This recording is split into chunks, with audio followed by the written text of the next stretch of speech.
Y la pregunta es, ¿qué hicieron durante el gobierno del PAN, específicamente con Felipe Calderón, para que esas armas dejaran de entrar? Esa sería una de las grandes preguntas. Y luego ahorita preguntarle pues a José Antonio, que aquí sí está representado, la parte esta que hizo cuando estuvo en Relaciones Exteriores, como para que este tipo de cosas se fueran afinando. Considera, Tatiana, ¿qué ha hecho José Antonio Meade? Bueno, qué bueno que me pregunta qué ha hecho José Antonio Meade como secretario de Relaciones Exteriores, porque yo nunca he visto un cargo federal. Andrés Manuel López Obrador, sería muy difícil preguntarle qué ha hecho, porque no ha hecho absolutamente nada, porque no ha ocupado un solo cargo en la Administración Pública Federal. Esa es la gran diferencia entre nosotros. ¿Y qué sí ha hecho José Antonio Meade desde la Cancillería? Precisamente plantear una relación de respeto y dignidad, una colaboración mutua, hacer potenciar el Tratado de Libre Comercio, que ha dado muy buenos resultados a pesar de lo que diga, por desconocimiento obviamente, López Obrador, y que esa migración tenga estas características, que sea una migración ordenada, legal y segura, con respeto a la dignidad humana de nuestros migrantes y con respeto a sus derechos humanos fundamentales. Primera sería el tema del contrabando. O sea, yo entiendo perfecto esta parte, nosotros ponemos los muertos, y el que debe de vigilar que no entre la droga a Estados Unidos son los gringos, y la pregunta es qué hacen para que entre, ¿no? No puede ser posible que si tú haces una supervisión propia del espacio para que no entren, o hay corrupción ahí y por eso entran, pero igualmente las armas. ¿Quién es el encargado de que no entren las armas en la frontera? No es Andrés Manuel, es el gobierno de Peña Nieto, número uno. Número dos, ¿qué hizo José Antonio? Yo creo que esta parte de cuando estuvo en Relaciones Exteriores, y yo sigo mencionándolo, no puede ser posible que no te des cuenta dónde estuvo el dinero de la estafa maestra cuando estuviste en uno de los puestos, los 900 millones que se fueron con Josefina, y esta parte de la experiencia. Andrés Manuel gobernó la ciudad más grande del país y lo hizo bastante bien. Y otro punto aquí es cómo tratamos, porque este es un tema que tiene que ver con este respeto a los derechos humanos de cualquier gobernante en turno.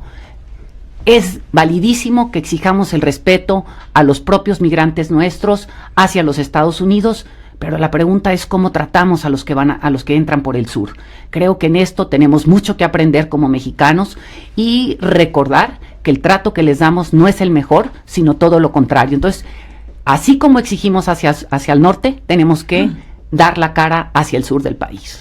Bueno, mira, dos cosas aquí importantes. La primera es muy cómodo hacer críticas al gobierno en turno desde la comodidad de la holgazanería en 12 años que ha tenido Andrés Manuel López Obrador, que después de que fue jefe de gobierno de la Ciudad de México, no ha hecho otra cosa más que estar grillando, haciendo campaña y actos anticipados de campaña, criticándolo todo, comiendo palomitas, viendo cómo nos estamos peleando los que sí tenemos un ejercicio público, una responsabilidad pública, un servicio público al frente, responsabilidades de gobierno, en fin, y entonces es rete fácil criticarlo todo. Mientras José Antonio Meade, que es, por cierto, de todos los candidatos, incluidos los posibles que pueden estar en la boleta de los independientes, Bronco, el Jaguar, Margarita Zavala y todos los demás, es el único que nunca ha estado en un partido político.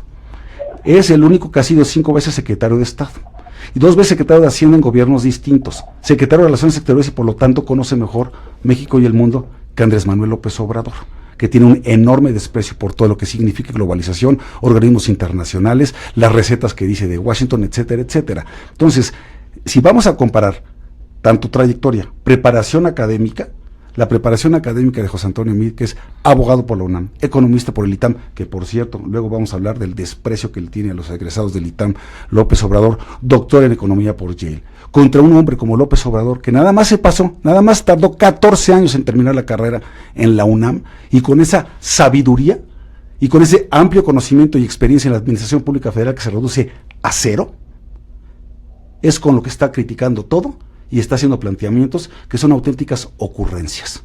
Por eso nos distingue, y por eso José Antonio Meade va a ganar estas elecciones. Bueno, yo creo que aquí, primero que nada, parecería que el desprecio, Javier, lo tienes tú por las personas, parecería que los títulos nos dan cosas que han apoyado aparentemente al país. El presidente o el expresidente Carlos Salinas de Gortari traía todos estos títulos y nos llevó a una situación complicadísima como país y nos dejó en una situación muy triste. Dijo un día que entraríamos a los organismos internacionales y que por eso se acabaría la pobreza. Y aquí estamos. Entonces creo que el conocimiento o esta preparación ayuda muchísimo cuando es y se pone al servicio de los mexicanos. Sin embargo, aquí podemos ver claramente que no se ha puesto al servicio de los mexicanos, se ha puesto al servicio de los bolsillos de unos cuantos. Vuelvo a repetir, se puso al servicio de los compadres, bueno, comadre era en este caso, que es Josefina Vázquez Mota con los 900 millones, tenemos el caso propiamente de la gran estafa, tenemos el caso de los gobernadores que tampoco vio esa parte. Entonces, ¿de qué sirve toda esta preparación si no eres capaz de contener la gran cantidad de recursos que se han robado tus compañeros o amigos o no sé qué serán tuyos en este término, porque has pasado por unos y por otros en servicio público? Y en este sentido creo que no podemos menospreciar el trabajo que hizo Andrés Manuel cuando fue jefe de gobierno. Yo no puedo pensar que porque no tengas experiencia federal queramos descalificar a quien gobernó la ciudad más complicada y más grande de este país. Y Andrés lo hizo y lo hizo bastante bien. Las encuestas, la aprobación propia que tuvo cuando fue jefe de gobierno lo demuestran, y no solamente eso, también podemos ver que la Ciudad de México pasó de haber tenido 500 asesinatos con arma de fuego en un año a bajarla a 300, que son un chorro, pero bajó esa parte, implementó programas dentro de lo social que hoy son copiados por todos los partidos políticos, y que cuando Andrés Manuel los propone se habla de populismo, y cuando los proponen quienes han venido copiando la plataforma propia de Andrés Manuel, lo hablan como las grandes propuestas para modificar este país. De José Antonio Meade podrán cuestionarse muchas cosas, pero jamás su honorabilidad, jamás su capacidad de trabajo y jamás sus resultados. Y por eso, bueno, antes de entrar a lo que te voy a decir, quiero nada más decir, dices que fue un magnífico jefe de gobierno del entonces Distrito Federal, Andrés Manuel López Obrador. Y hoy está exigiendo transparencia en los contratos del nuevo aeropuerto de la Ciudad de México. ¿Cómo te explicas que los contratos de los segundos pisos estén reservados a consulta por 12 años? ¿Cómo te explicas que una obra que iba a terminar en 2 años terminó en 3? ¿Cómo te explicas que algo que iba a costar 3,000 millones de pesos terminó costando 5,680 millones, casi el doble de dinero? ¿Cómo te explicas que en lugar de entregar la obra completa la haya entregado a la mitad? ¿Y cómo te explicas aquella marcha que yo mismo participé, ¿sí? Y la del 2004 creo que fue, ¿sí? Y que no nos dijo pirurris, bonitos, la marcha por la ola de secuestros en esta Ciudad de México, o ya se les olvidó también? Eficacia, eficiencia, transparencia, tampoco. Tenemos memoria, Tatiana, y los debates sirven para refrescar la memoria. Yo creo que, y me regreso, Andrés Manuel fue catalogado como el segundo alcalde de la ciudad, como el segundo alcalde a nivel internacional, y creo que nos equivocamos cuando quieres ponerlo simplemente en que no hizo las cosas bien. Hay una diferencia enorme entre lo que estás planteando y lo que la sociedad dijo. ¿Qué pasa con todos los muertos que nos tiene Peña Nieto aquí? Igual que nos los tuvo Felipe, nos entregaron 100, el país hecho un panteón, con 102,000 más o menos ya andan peleándose por las cifras para empatarlas, y estamos hablando de respeto a los derechos humanos. Estamos hablando de respeto a los derechos humanos y no atendemos desde el gobierno actual que ustedes tienen esta parte del respeto a los derechos humanos. Creo que no podemos hablar y pedir o exigir fuera lo que no dan en casa, y menos cuando están gobernando y son responsables de eso que no han dado. Eso es un falso debate, porque no por tener problemas internos no podemos dejar de señalarlo. Ocúpate de lo primero, claro que sí. No, sería claro hacer que multitask. Sí. Puedes estar en un lugar y en el otro a la vez. Y además, ¿sabes qué me parece preocupante? Que se preocupen tanto de los miles de muertos que pueden ser objeto o víctimas de la delincuencia organizada, pero no se preocupen de las víctimas, ¿sí?, de las familias que sufren, y también de los militares, de las Fuerzas Armadas, que caen en el compromiso de su deber, en el cumplimiento de su deber, y eso sí no les provocan ninguna lágrima, ¿verdad? Y sabes que esos delincuentes que están matando cientos de miles de personas, es a los que Andrés Manuel López Obrador les quiere dar amnistía, perdón y olvido. No seas mentiroso, Javier. No soy mentiroso. No soy mentiroso. No seas mentiroso, Javier. No seas mentiroso. Hoy te leemos esta parte y entremos. Léeme esta parte de la que hablas de amnistía. Y te platico un poco sobre el plan de gobierno y voy a hablar del mismo. Sí, porque en esto no te está yendo muy bien, que digamos. ¿En cuál? Perdóname. En todo el debate. Amnistía no tiene que ver, es perdón y no es olvido. Y lo que estamos buscando aquí es justicia y no venganza. Y Andrés Manuel propuso muy claramente esta parte de entrar a la reforma del artículo 108 y 109 constitucional para que el presidente pueda ser juzgado y perder esta parte en donde habla el propio Ricardo Anaya, en donde dice que metería al presidente Enrique Peña Nieto a la cárcel con bravuconadas, porque sabe que legalmente no existe eso, porque existe un artículo constitucional que no lo permite.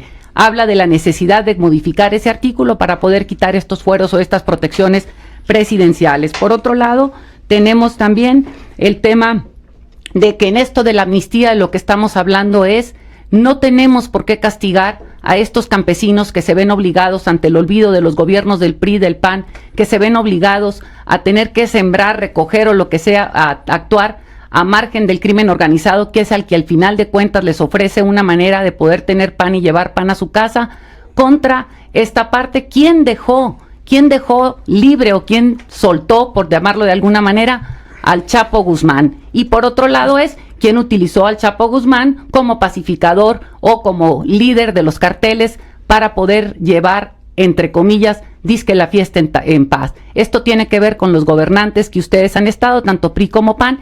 Bueno, vamos a citar, ¿no?, textualmente lo que dijo Andrés Manuel López Obrador sobre la amnistía. Dice, entrecomillado, vamos a hacer todo lo que se pueda para que logremos la paz en el país, que no haya violencia. Si es necesario, vamos a convocar a un diálogo para que se otorgue amnistía, siempre y cuando se cuente, hazme un favor, con el apoyo de las víctimas, de los familiares de las víctimas. Continúa diciendo, no descartar el perdón. En mi tierra siempre se dice, ni perdón ni olvido. Yo no comparto eso. Yo sí creo que no hay que olvidar, pero sí se debe de perdonar, si está de por medio la paz y la tranquilidad de todo el pueblo. Cierro la cita, y esto fue el día 3 de diciembre del 2017. Ok, yo creo que sí, si vuelves a leer y si quieres vuélvelo a leer, una cosa es leer y otra cosa es comprender lo que se lee. Vuelve a leer y entenderás. Sí, pareces analfabeta funcional, Javier, por favor. Así ya nos vamos a llevar. No me estoy llevando, no nos estamos llevando, Javier, estoy diciendo, ser capaz de leer y no comprender lo que leíste, ser capaz de leer y no comprender lo que leíste, tiene que ver con no poder, vuelve a leer, y lo que está diciendo es lo que estoy comentando yo, esta parte de decir, perdón, no es olvido, y decir, haré hasta llegar al término de la amnistía para encontrar la paz, siempre y cuando las víctimas, y no está hablando solamente de narcotráfico, está hablando de muchas cosas más. Este país necesita, y lo volvemos a poner en los términos anteriores, ¿no?, todos estos desaparecidos, toda esta gente que ha perdido vida, estamos hablando de muchas cosas que tiene que reencontrarse este país, y tenemos que poder poner el tema de las víctimas en la mesa para poder encontrar manera de conciliar lo que han perdido, que son las vidas de sus propios familiares.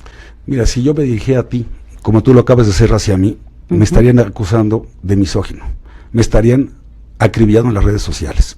Yo sí creo que un debate, por más caliente que se ponga, debemos guardar siempre el respeto entre nosotros, Tatiana. Entonces sí te pido, por favor, que no te vuelvas a dirigir a mí con esas palabras, porque entiendo muy bien las cosas, entiendo los temas, y eso es precisamente lo que no queremos, un gobierno de ocurrencias, de malos humores, de bravuconadas, de improvisaciones. Esto no es una broma, se trata de ver qué tan limpios están los que están diciendo que van a combatir la corrupción, y por eso ni Ricardo Anaya ni Andrés Manuel López Obrador quieren entrar a este debate público. ¿Por qué? Porque así traerán la conciencia, porque en 12 años que han pasado desde que dejó de ser jefe de gobierno de la Ciudad de México, Andrés Manuel López Obrador, no nos ha dicho de qué demonios vive. No conocemos una declaración fiscal de su parte, no sabemos cómo le ha hecho para recorrer el país tantas veces, si no trabaja, si no tiene un patrón, si no es empresario. Yo también creo que la gente tiene que informarse, y en ese sentido, por eso digo, puedes volver a leer el texto para que veas qué es lo que dice el texto. Hay que ser claros en lo que quiere decir el texto. No es lo mismo leer y no comprender lo que se dijo. Entonces lo dejo ahí por un lado. No, tú me dijiste analfabeta. Analfabeta funcional. Bueno, por eso. Funcional, es diferente. Ponla como quieras. Es diferente. Analfabeta funcional es decir, leo y no comprendo lo que leí. Porque si vuelves a leer el texto dijo otra cosa. Perfectamente. Bueno, no parece, porque estás reinterpretando una cosa que no es. Claro que sí lo estás reinterpretando. Lo que pasa es que ya no saben cómo salir del hoyo en el que se metieron por este tipo de ocurrencias. De ninguna manera es así. Y bueno, Andrés Manuel ha trabajado por México y tiene el tiempo que ha recorrido este país trabajando en favor de México. Hay una fundación que le estuvo pagando un sueldo de 50,000 pesos. Y con eso vive. Y con eso vive. Te invito a que veas cómo vive Andrés Manuel. Te invito a que veas cómo viaja por el país.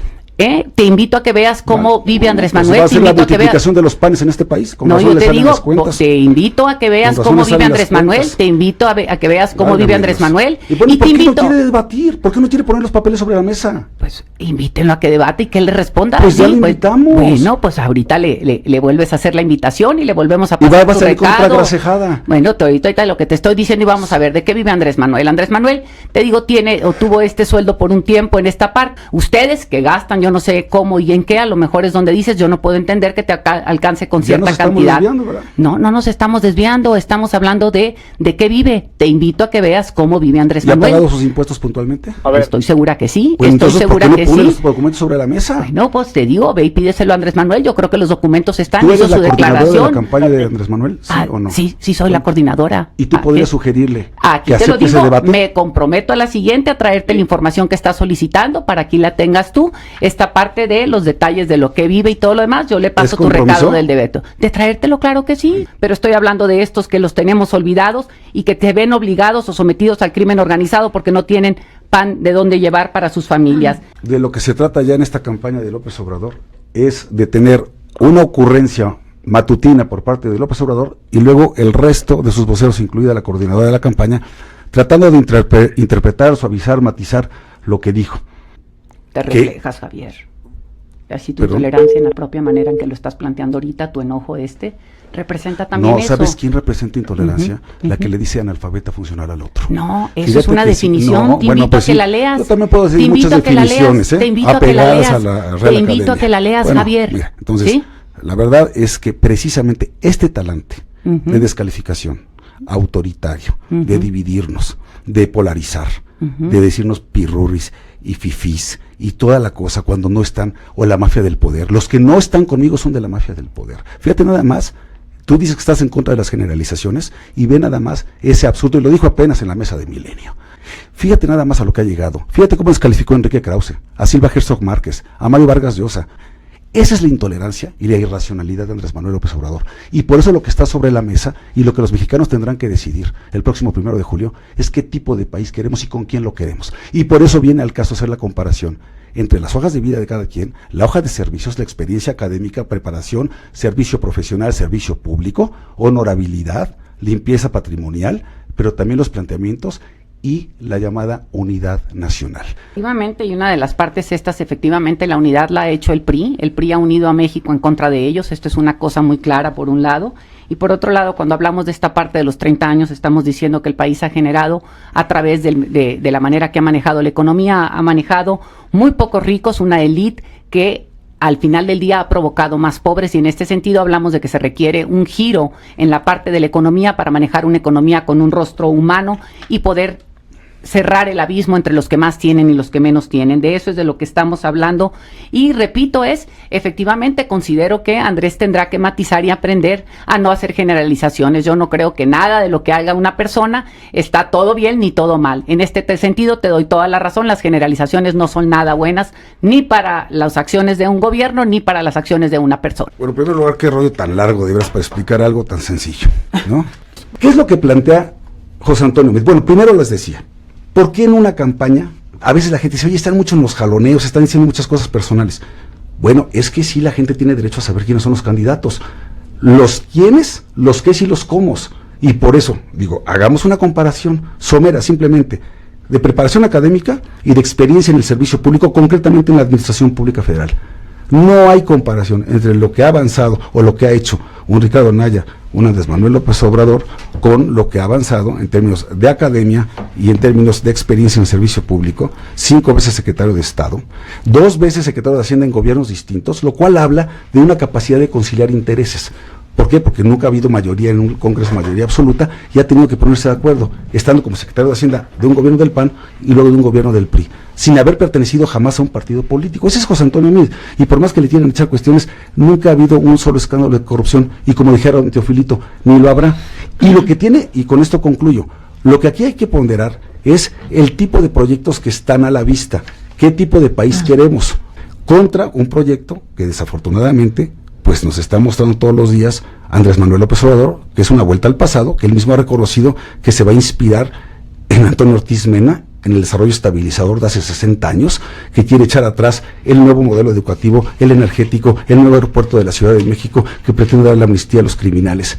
Y no nos confundamos, una cosa es que ahorita las encuestas muestren que tiene un puntero, sí, pero es un puntero que lleva mayoría relativa, no absoluta. Me explico, ¿sí? La mayoría relativa puede ser que vaya de puntero entre las distintas opciones, pero no tiene la mitad más uno de los votos. Esto significa que en ausencia de una segunda vuelta electoral, aquí lo que va a prevalecer es el voto útil. Y yo estoy convencido que en esa lógica, en la sabiduría, la racionalidad y la libertad de los electores, José Antonio Meade va a ser el próximo presidente de México. Pero no creo que nadie en su sano juicio en este país pueda darle el voto útil al PRI, y aquí creo que el peligro para México es seguir como vamos, y en este sentido yo sí veo dos alternativas frente a nosotros. Veo la alternativa del PRI y del PAN, que nos llevarían a tener este abismo entre los que más tienen y los que menos tienen, y lo que requerimos es una economía con rostro humano, que es la que plantea Andrés Manuel López Obrador.